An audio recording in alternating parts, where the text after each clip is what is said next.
जय जगत जननी जगदम्बा।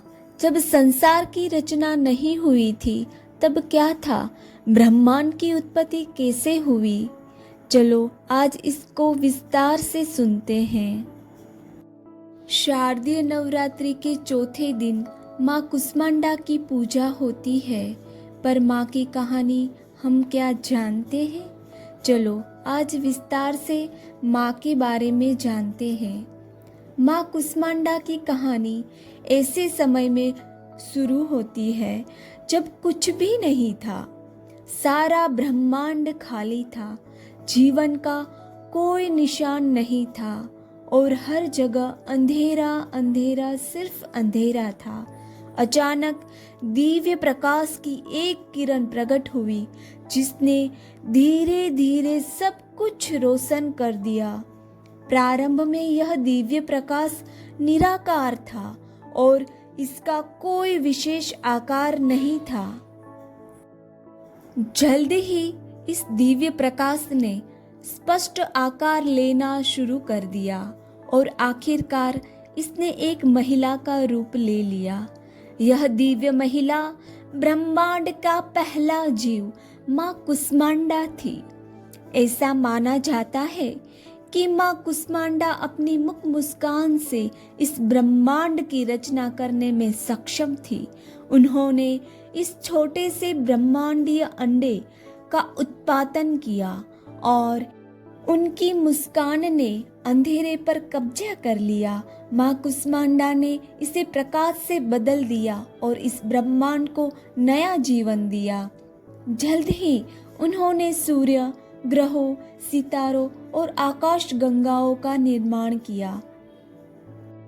माँ खुद सूर्य के केंद्र में बैठी है, जिसे ब्रह्मांड में सभी ऊर्जा का स्रोत माना जाता है। वह सूर्य की किरणों के माध्यम से सभी जीवित प्राणियों को जीवन प्रदान करती है और इसलिए इसे शक्ति के रूप में भी जाना जाता है। माँ कुष्मांडा ने अपने भीतर तीनों देवी देवताओं को समाहित कर लिया। शक्ति में दिव्य, शक्तिशाली और अंतहीन ऊर्जा के रूप में प्रवेश किया। इस देवी की 8 भुजाएं हैं, इसलिए अष्टभुजा कहलाई। इनके 7 हाथों में कमंडल, धनुष, बाण, कमल पुष्प, अमृतपूर्ण कलश, चक्र तथा गदा है। 8वें हाथ में सभी सिद्धियों और निधियों को देने वाली जपमाला। माता कुष्मांडा की सवारी शेरनी है। माँ को कुम्हड़े की बलि प्रिय है। संस्कृत में कुम्हड़े को कुष्मांड कहते हैं, इसलिए माता का नाम कुष्मांडा है। इस देवी का वास सूर्य मंडल है। सूर्यलोक में रहने की शक्ति, क्षमता केवल इन्हीं में है, इसलिए इनके शरीर की कांति और प्रभा सूर्य की भांति ही देदीप्यमान है। इनके तेज से 10 दिशाएं अलौकित है। ब्रह्मांड की सभी वस्तुओं और प्राणियों में इन्हीं का तेज व्याप्त है। अचंचल और पवित्र मन से नवरात्रि के चौथे दिन इस देवी की पूजा आराधना करनी चाहिए। इससे भक्तों के रोगों और शोकों का नाश होता है तथा उसे आयु, यश, बल और आरोग्य प्राप्त होता है। माता की सच्चे मन से पूजा करने वाले को सुगमता से परम पद प्राप्त होता है। विधि विधान से पूजा करने पर भक्त को कम समय में ही कृपा का सूक्ष्म भाव अनुभव होने लगता है।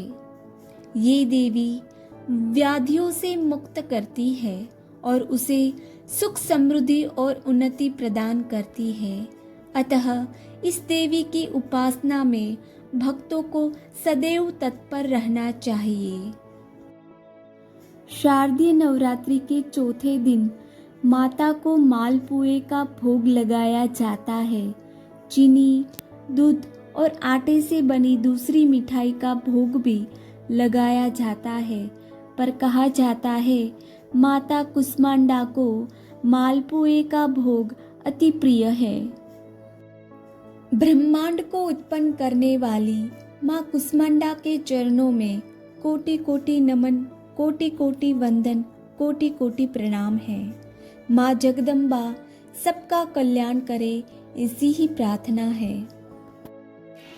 भारत शास्त्र चैनल का उद्देश्य केवल इतना है कि ज़्यादा से ज़्यादा लोग भारत की संस्कृति को जानें एवं हमारे देवी देवताओं की शक्तियों को पहचानें। ज़्यादा से ज़्यादा वीडियो शेयर करें और इस लक्ष्य में मेरा साथ दें। सदैव हंसते रहे, मुस्कुराते रहे, कभी अपने लिए कभी अपनों के लिए। स्वस्थ रहे, सुरक्षित रहे और अपने देश को स्वच्छ रखे। जय हिंद, जय भारत, जय माता दी।